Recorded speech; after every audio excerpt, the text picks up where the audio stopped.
বিসমিল্লাহির রহমানির রহিম। আমরা আজকে দেখাবো ড্রিল মেশিন ছাড়া কিভাবে একটা ফ্রিজের কম্বাইন্ড সকেট অর্থাৎ পাওয়ার বোর্ড ফিটিং করতে হয়। আমরা এই ভিডিওতে দেখাবো। তো দেখতে পাচ্ছেন আমার হাতে এটা হলো 3/6 তার। আমরা ঠিক এই জায়গায় ফ্রিজের জন্য সকেটটা ফিটিং করে নিব। তো আপনারা ধৈর্য সহকারে, ভিডিওটা বড় লং হতে পারে, ধৈর্য সহকারে যারা নতুন তারা ভিডিওটা কন্টিনিউ করে দেখবেন। তো আমরা দেখতে পাচ্ছেন আমার হাতে এটা পিভিসি জংশন বোর্ড। তো আমরা সাধারণত এটা বিল্ডিংয়ের কনসেল ওয়ারিং ক্ষেত্রে ফিটিং করিয়ে থাকি। তো এখন বাড়িওয়ালা ভুল করে নিয়ে আসছে, আমরা এটা আর ফেরত দিই নেই। এটা ফেরত দিতে গেলে আমাদের ক্যারিং খরচ অনেক বেশি পড়ে যায়। তো আমরা এটা ফিটিং করে দিচ্ছি। তো দেখতে পাচ্ছেন আমি তলির মধ্যে দুইটা ছিদ্র করার জন্য স্ক্রুপের সাহায্যে ছিদ্র করে নিয়েছি। তো এখন আমি দেখবো যে এই জায়গাটায় বোর্ডটা ফিটিং করব, সেই জায়গাটা আমরা বসিয়ে নেব। বোর্ডটা দেখতে পাচ্ছেন, বোর্ডটা বসিয়ে নিয়ে আমরা মার্কিংয়ের সাহায্যে দুইটা ছিদ্র করার জন্য দাগ তুলে নিব। তো ছিদ্রটা আমরা মেশিনের সাহায্যে করব না, আমরা হাতের সাহায্যে করব। তো কিভাবে হাতের সাহায্যে করব ভিডিওটা দেখতে থাকুন। তো দেখতে পাচ্ছেন আমার হাতে একটা প্লাগ স্ক্রুড্রাইভার আর একটা ছোটো হাতুর। তো আমি ছোটো হাতুরটা দেখতে পাচ্ছেন দুইটা যন্ত্র দিয়ে আমি কিভাবে ছিদ্র করি। তো দেখতে পাচ্ছেন আমি বাড়ি দিচ্ছি আর ঘুরাচ্ছি, বাড়ি দিচ্ছি আর ঘুরাচ্ছি, একটু একটু করে বাড়ি দিব আর ঘুরাবো। তো বাড়ি দিব আর ঘুরাবো। আপনারা ভিডিওটা দেখতে থাকুন। আর আমি নতুন, আমার চ্যানেলটি যারা সাবস্ক্রাইব করেন না, চ্যানেলটি সাবস্ক্রাইব করে আমাকে ভিডিওগুলো তৈরি করার জন্য, আপনাদের মাঝে কাজটা দেখানোর জন্য আমাকে উৎসাহিত করুন। তো দেখতে পাচ্ছেন আমি কিভাবে বাড়ি দিয়ে হাতের সাহায্যে একটু ঘুরেছি। তো অলরেডি আমাদের একটা ছিদ্র অলরেডি হয়ে গেছে। তো আমরা এখন রয়্যাল প্লাগটা মাপ নিয়ে দেখব। তো দেখতে পাচ্ছেন আমি রয়্যাল প্লাগটার আমার যতটুকু প্রয়োজন অতটুকু মাপ নিয়ে হোল করব। তো হোলটা করার সময় সতর্ক থাকতে হবে যাতে লুজ না হয়, অর্থাৎ রয়্যাল প্লাগটা যাতে অ্যাকুরেটভাবে ঢুকে সেই দিকে খেয়াল রাখতে হবে। তো দেখতে পাচ্ছেন আমি এখনও আরও একটু বাকি আছে। এখনও আমি আবার পুনরায় আগের মতো হাতুড়ি বাড়ি দিয়ে হাতের সাহায্যে ঘুরিয়ে প্লাগ স্ক্রুড্রাইভারটা দিয়ে ঘুরিয়ে হোলটা করে নিচ্ছি। তো আপনাদেরকে জুম করে আমি দেখাচ্ছি। দেখতে পাচ্ছেন আমার ছিদ্রটা কতটা হয়ে গেছে। তা আমাদের রয়্যাল প্লাগের মাপে অলরেডি হয়ে গেছে। তো আমরা এখন দেখতে পাচ্ছেন এই যে স্ক্রুপটা 3/4 স্ক্রুপ। তো এই স্ক্রুপের মাপে আমরা, আর এটা দেখতে পাচ্ছেন রয়্যাল প্লাগ 7 নম্বর একটা রয়্যাল প্লাগ। তো আমরা রয়্যাল প্লাগটা ঢুকিয়ে নিব। তো দেখতে পাচ্ছেন আমরা যে ছিদ্রটা প্রথম যে ছিদ্রটা করে নিয়েছি, এই ছিদ্রটার আমরা একটা রয়্যাল প্লাগটা ঢুকিয়ে নিব। তো দেখতে পাচ্ছেন আমরা হাতুড়ির সাহায্যে বাড়ি দিয়ে রয়্যাল প্লাগটা ঢুকিয়ে নিচ্ছি ছিদ্রটার মধ্যে, অর্থাৎ হোলটার মধ্যে। তো আমরা ড্রিল মেশিন ছাড়া যেভাবে ছিদ্র করে নিয়েছি দেখতে পাচ্ছেন। তো আমরা এখন বোর্ডটা বসিয়ে আমরা আরেকটা ছিদ্রের জন্য মেজারমেন্ট করে সোজা স্ট্রেট আছে কিনা বোর্ডটা দেখে দাগ তুলে নিব। তো এখন আমরা বোর্ডটা খুলে নিচ্ছি। তো দেখতে পাচ্ছেন আমি বোর্ডটা বসিয়ে দাগটা তুলে আমি বোর্ডটা খুলে নিব। তো দেখতে পাচ্ছেন আমি আরেকটা ছিদ্রের জন্য স্ক্রুড্রাইভারের সাহায্যে দিয়ে দিয়েছি। তো এখন আমি বোর্ডটা খুলে নিব। তো দেখতে পাচ্ছেন আমি বোর্ডটা খুলে নিচ্ছি। আর আপনারা ভিডিওটা লং হবে, যারা নতুন তারা আপনারা ভিডিওটা ভালোভাবে দেখবেন। তো পুনরায় আমি আবার এরকম একটা প্লাগ স্ক্রুড্রাইভার একটা ছোটো হাতুড়ির সাহায্যে আমরা দ্বিতীয় স্ক্রুপটা ছিদ্র করে নেব স্ক্রুপের জন্য। তো দেখতে পাচ্ছেন আমি বাড়ি দিচ্ছি আর হাতে ঘুরাচ্ছি, বাড়ি দিচ্ছি আর হাতে ঘুরাচ্ছি।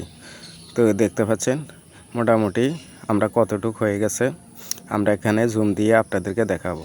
তো দেখতে পাচ্ছেন এই যে আমরা একটুখানি হয়েছে, ঠিক সেম এটার মতো আমরা রয়্যাল প্লাগটা মেরে নেব।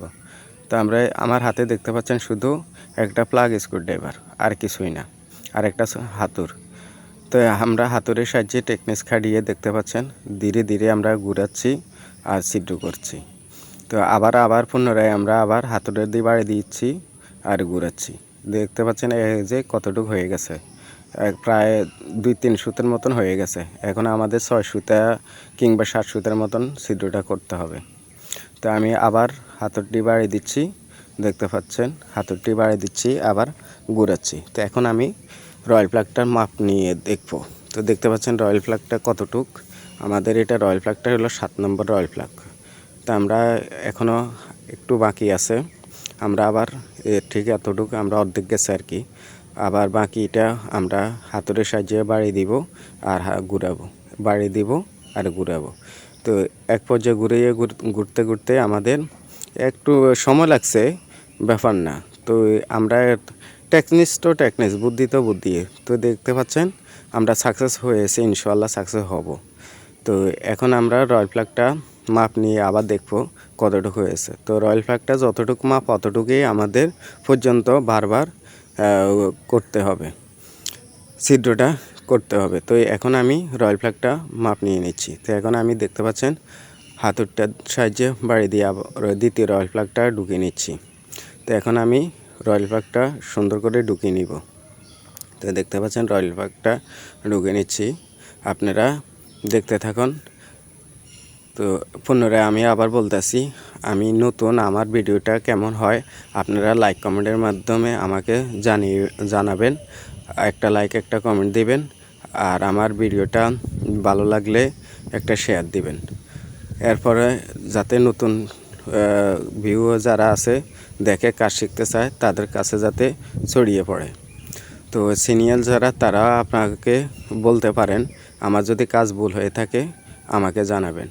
তো দেখতে পাচ্ছেন আমি বোর্ডটা লাড়িয়ে দেখছি, ফিটিং করে দেখছি, স্ট্রং হয়েছে, মোটামুটি বোর্ড গজে নাই। এখন আমি পুরান যে বোর্ডটা আছে টিনের ঘরের, এটা অর্থাৎ টিনের ঘরের হাফ বিল্ডিংয়ের ঘরটা, তো আমি পুনরায় বোর্ডটার স্ক্রুটা খুলে নিচ্ছি। দেখতে পাচ্ছেন পুরানো যে বোর্ডটা খুলে নিচ্ছি। এখান থেকে আমি নতুন যে পাওয়ার বোর্ডটা হবে, ফ্রিজের কম্বাইন সকেটটা হবে, সেখানটায় আমরা লাইন দিব, অর্থাৎ লাইনটা আমরা সম্পূর্ণ দেখানোর চেষ্টা করব। তো ভিডিওটা লং হবে, তো দেখতে থাকুন। আর আমার চ্যানেলটি সাবস্ক্রাইব করে আমাকে এরকম ভিডিও আরও ভালোভাবে বানানোর উৎসাহিত করবেন।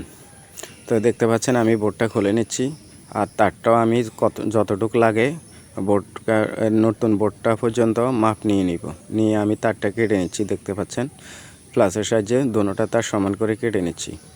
তো একটা ফেজ একটা নিউট্রালের জন্য আমার দুইটা তার, এখানে বডি আর্থিং নাই, গ্রাউন্ডিং আর্থিং নাই, তো এই জন্য আমি শুধু ফেজ নিউট্রাল দিয়ে বোর্ডটা ফিটিং করে নিব। তো দেখতে পাচ্ছেন আমি এখন উপরের যে বোর্ডটা দিয়ে আমি তারটা ঢুকিয়ে নিয়েছি। এখন আমি নতুন যে বোর্ডটা ফিটিং করছি সেখানে আমি হোল করে নিব। তো দেখতে পাচ্ছেন আমি হোল করে নিচ্ছি। এখন হোল করে আমি তারটা ঢুকিয়ে নিচ্ছি। তো দেখতে পাচ্ছেন আমি তারটা কীভাবে ঢুকিয়ে নিয়েছি। এখন আমি তারটা ইনসুলেশন ছাড়িয়ে নিব। তো দেখতে পাচ্ছেন তারটা ইনসুলেশন ছাড়িয়ে নিচ্ছি, তারটা ইনসুলেশন ছাড়িয়ে নিচ্ছি দেখতে পাচ্ছেন। এরপরে আমি যে বোর্ডটা এনেছি নতুন যে বোর্ডটা, দেখতে পাচ্ছেন বোর্ডটা, তো এই বোর্ডটা কোন কোম্পানির কেমন আপনারা একটু জানাবেন কমেন্টের মাধ্যমে। তো যে পাওয়ার সকেটটা দেখতে পাচ্ছেন, তো পাওয়ার সকেটটা আমি আনবক্সিং করে নিচ্ছি। তো আনবক্সিং করে নিয়ে আমি এখানে আজকে আমরা এটা কম্বাইন সকেটটা, ফ্রিজের সকেটটা ফিটিং করে দেখাবো আপনাদের মাঝে। তো এখন দেখতে পাচ্ছেন আমি নিচে যে লকটা আছে, লকটা দিয়ে স্ক্রুড্রাইভার ঢুকিয়ে খুলে নিচ্ছি। তো স্ক্রুড্রাইভারটা খুলে নিয়ে যে উপরে যে ব্যাক পার্টটা খুলে নিব, আর লকটা নিচে থাকবে আর লক সুইচটা উপরে থাকবে ফিটিং করার সময়। আর দেখতে পাচ্ছেন এখানে তিনটা টার্মিনাল, একটা টার্মিনাল হচ্ছে নিউট্রাল, একটা টার্মিনাল গ্রাউন্ডিং আর্থিংয়ের জন্য, আর একটা টার্মিনাল সুইচের পাওয়ারের জন্য। অর্থাৎ এই যে টার্মিনালটা দেখতে পাচ্ছেন আর্থিংয়ের আইকন দেওয়া আছে, আর এটা টার্মিনালটা দেখতেছেন নিউট্রালের আইকন দেওয়া আছে, আর সুইচের যে টার্মিনাল দেখতেছেন এল লেখা আছে, অর্থাৎ ফেজের টার্মিনাল দেওয়া আছে। তো এখন আমি তারটা বাঁচ করে দিয়ে দিব। দেখতে পাচ্ছেন তারটা বাঁচ করে দিলে কি হয়, আমরা স্ক্রুটা যখন টাইট দিব তখন লুজ কানেকশন না থাকার সম্ভাবনা থাকে। তো আমরা তারটা একটু ভালোভাবে টাইট ভাঁজ করে দিলে স্ক্রুটা যখন টাইট দিব তখন ভালোভাবে স্ক্রুর সাহায্যে টাইট নিয়ে নেবে। তো আমরা দেখতে পাচ্ছেন এখন আমি ফেজ তারটা ঢুকিয়ে নিচ্ছি আমার হাতে যে ফেজটা, এখন আমি স্ক্রুটা লুজ করে নিব। তো তো তিনোটায় দুইটা স্ক্রুপের প্রয়োজন আছে। আমি দোনোটা গার্ডের স্ক্রুপটা লুজ করে নিচ্ছি, দেখতে পাচ্ছেন স্টার স্ক্রুপের সাহায্যে। তো এখন আমি ফেসটা ফিটিং করে নিব। তো এই ফেসটা ফিটিং করে নিচ্ছি, দেখতে পাচ্ছেন আমি ফেসটা ঢুকিয়ে নিচ্ছি। অর্থাৎ এই যে এখানে সুইচের যে উপরের টার্মিনালটা, এখানে এল লেখা আছে, এলের জায়গা বলতে ফেস, এল মানে ফেস। তো আমি ফেসটা লাল তারটা ঢুকিয়ে নিচ্ছি এবং ফিটিং করছি, দেখতে পাচ্ছেন এই যে সুইচের উপরের সাইডে টার্মিনালে আমরা ফিটিং করছি। আর সুইচের নিচে টার্মিনাল যে সকেটটা আছে, এই সকেটটা কোম্পানি একসাথে অ্যাডজাস্ট করে নিয়েছে। এখানে কোনো লোফের প্রয়োজন হয় না, কিছু সুইচে আছে লোফিংয়ের প্রয়োজন হয়। তো এখন এই সুইচটা কেমন আপনারা জানাবেন কমেন্টের মাধ্যমে। এখন আমি দেখতে পাচ্ছেন নিউট্রালটা আমি ফিটিং করে নিচ্ছি। নিউট্রালে যে টার্মিনালটার মধ্যে এন লেখা আছে, সেই টার্মিনালটায় এনতে নিউট্রাল। তো নিউট্রাল মানে কালো তারটা আমি ফিটিং করে দিচ্ছি, দেখতে পাচ্ছেন। আমি জুম করে দেখাচ্ছি, আমার দেখা যাচ্ছে কি না জানি না, তো আপনারা কমেন্টের মাধ্যমে জানাবেন। এখন আমি ফেস নিউট্রাল যেটা মেইন বোর্ডে পাওয়ারটা আমরা দেখে নিব। তো দেখতে পাচ্ছেন এটা ফেস টেস্টার দিয়ে আমরা চেক করে নিচ্ছি। আর এটা নিউট্রাল, দেখতে পাচ্ছেন নিউট্রালটা জ্বলতেছে না, তার মানে এটা নিউট্রাল। তো আমরা ফেস নিউট্রালটা দেখে টার্গেট করে নিচ্ছি। তো এখন দেখতে পাচ্ছেন আমার হাতে যে তারটা, এই তারটা ফেজে লাগাবো, আর এই যে নিউট্রালটা নিউট্রালে লাগাবো। তো আমরা এখানে জোড়া দেওয়া আছে একটা, কানেকশন দেওয়া আছে একটা আসলে। তো আমরা এখানে জোড়াটা, এটা হলো নিউট্রাল। তো আমরা জোড়াটা কস্টেপ খুলে নিচ্ছি। তো আমরা এখানে টার্মিনালের সাথে নিউট্রালটা না লাগালে চলবে। আমরা যে জয়েন্টটা আছে এখানে দেখতে পাচ্ছেন, এটা নিউট্রাল জয়েন্টটা খুলে নিচ্ছি। আর এটা দেখতে পাচ্ছেন ফেস, আমরা ফেজের মধ্যে ফেসটা লাগিয়ে নিব। তো এখন আমরা তারটার ইনসুলেশন ছাড়িয়ে নিচ্ছি, দেখতে পাচ্ছেন তারটা ইনসুলেশন ছাড়িয়ে নিব। নিউট্রালের আগে আমরা নিউট্রালের ইনসুলেশন ছাড়িয়ে নিয়ে আমরা নিউট্রালের যে টার্মিনালটা আমরা খুলে রেখেছি, সেই টার্মিনালটা খোলা পাইছি, সেই টার্মিনালটার সাথে আমরা নিউট্রালটা ফিটিং করে নেব। তো দেখতে পাচ্ছেন আমি নিউট্রালটা ফিটিং করে নিচ্ছি। তো তারটা নিউট্রালটা ফিটিং করার সময়, তারটা ফেঁসানোর সময় সতর্কভাবে ফেঁসাবেন, যাতে লুজ কানেকশন না থাকে। ভালোভাবে ফ্ল্যাশের সাহায্যে টাইট করে কানেকশনটা দিয়ে দিবেন। তো দেখতে পাচ্ছেন আমি ফ্ল্যাশের সাহায্যে তারটা ভালোভাবে কানেকশন করে বাড়তি তারটা কেটে নিয়েছি। এখানে আমি কস্টেপ মেরে নেব। তো এটা নিউট্রালটা ফিটিং হয়ে গেছে আমাদের, দেখতে পাচ্ছেন। তো এখন আমি কস্টেপ মেনে নিচ্ছি। কস্টেপটা মারার সময় সতর্কভাবে থাকতে হবে, যাতে কস্টেপ লুজ না থাকে। কস্টেপ লুজ থাকলে হাওয়া ঢুকবে, হাওয়া ঢুকলে তখন আয়রন জমে জোড়াটার সমস্যা হওয়ার সম্ভাবনা থাকে। তো আমি ভালোভাবে কস্টেপটা আমি মেরে নিচ্ছি, দেখতে পাচ্ছেন। অর্থাৎ নিউট্রালেরটা কানেকশন আমাদের হয়ে গেছে। এখন নিউট্রালের তারটা আমরা গুছিয়ে একটু বাড়তি রেখেছি তারটা, যাতে ভবিষ্যতে রিপেয়ারিং করতে অসুবিধা না হয়। তো গুছিয়ে রেখেছি। এখন আমি ফেসটা ইনসুলেশন ছাড়িয়ে নিয়েছি। এখন আমরা ফেস কানেকশন করব। তো দেখতে পাচ্ছেন আমার টেস্টারের মাধ্যমে আমি স্ক্রুটা লুজ দিচ্ছি। এখানে এটা হলো মেইন ফেস, অর্থাৎ সতর্কভাবে ফিটিং করতে হবে। আপনি লাইন বন্ধ করে রেখে কাজ করেন, অসুবিধা নেই। আমি লাইনটা হাতে রেখে কাজ করতেছি। এটা অ্যাক্সিডেন্ট কখন হয়ে যায় বলা যায় না। তারপর আপনি মেইন সুইচ বন্ধ করে কাজটা করেন। তো দেখতে পাচ্ছেন টেস্টার আমি ফেসটা, তো ফ্ল্যাশের সাহায্যে আমি ধরে নিয়ে টার্মিনালে, ফেসে যে টার্মিনাল, ওই টার্মিনালে আমি ফেসটা ঢুকিয়ে নিচ্ছি। তো দেখতে পাচ্ছেন আমি ঢুকিয়ে নিলাম। এখন আমি টাইট দিয়ে দিব।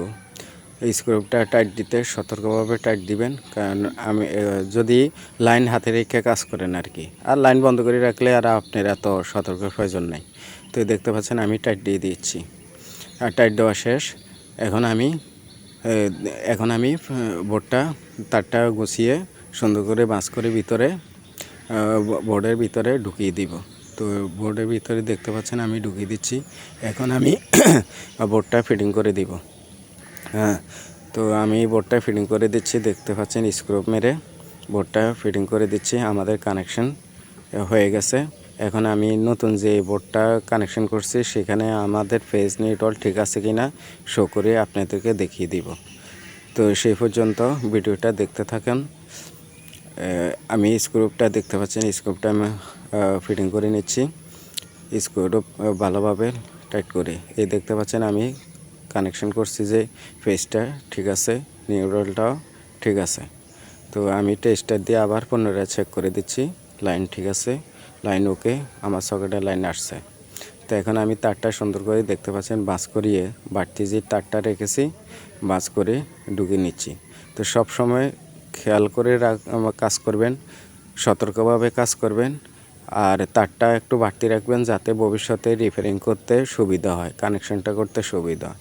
এখন আপনি দেখতে পাচ্ছেন আমি উপরে যে স্লিপটা আছে স্লিপটা খুলে নিচ্ছি স্ক্রু ড্রাইভারের সাহায্যে। এখন আমি এখানে স্ক্রু মেরে নেব বোর্ডের মধ্যে। তো দেখতে পাচ্ছেন স্ক্রুপটা বোর্ডে মেরে নিচ্ছি। তো বোর্ডে স্ক্রুপটা এমকে স্ক্রুপ, এটা কোম্পানি সুইচের সাথে দুইটা স্ক্রুপ দিয়ে দেয়। তো স্ক্রুপগুলো মোটামুটি ভালো স্ক্রুপ, এই পর্যন্ত আমার হাতে এখনও স্ক্রুপ একটা স্ক্রুপও খারাপ পড়ে নাই। তো দেখতে পাচ্ছেন আমি স্ক্রু ড্রাইভারের সাহায্যে স্ক্রুপটা টাইট দিয়ে দিচ্ছি। এখন আমি টাইট দিয়ে দিচ্ছি, দেখতে পাচ্ছেন আমার কাজ মোটামুটি পুনরায় শেষ হয়ে আসছে। তো আমি টাইট দিয়ে দিচ্ছি, দেখতে পাচ্ছেন। আর সম্পূর্ণ কাজটা আমি দেখানোর জন্য চেষ্টা করেছি। আর আমরা পরবর্তীতে যদি আরও নিত্য নিত্য এরকম কাজ কাজ করতে পারি আপনাদের মাঝে তুলে ধরার চেষ্টা করব। সে পর্যন্ত আপনারা আমার চ্যানেলটি সাবস্ক্রাইব করে আমাকে উৎসাহিত করবেন, আমার পাশে থাকবেন। সেই পর্যন্ত ভালো থাকবেন।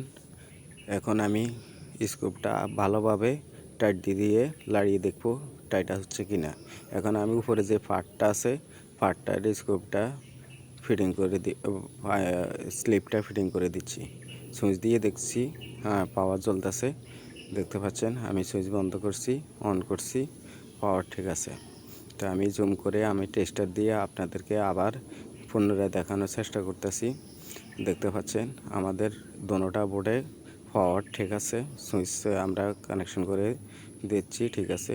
আমরা টেস্টার দিয়ে শো করে দেখি আমাদের কোনো লুজ থাকে না, কোনো সমস্যা আছে কি না। না, আমাদের কোনো সমস্যা নেই, আমরা টেস্টারটি শো করে দেখেছি।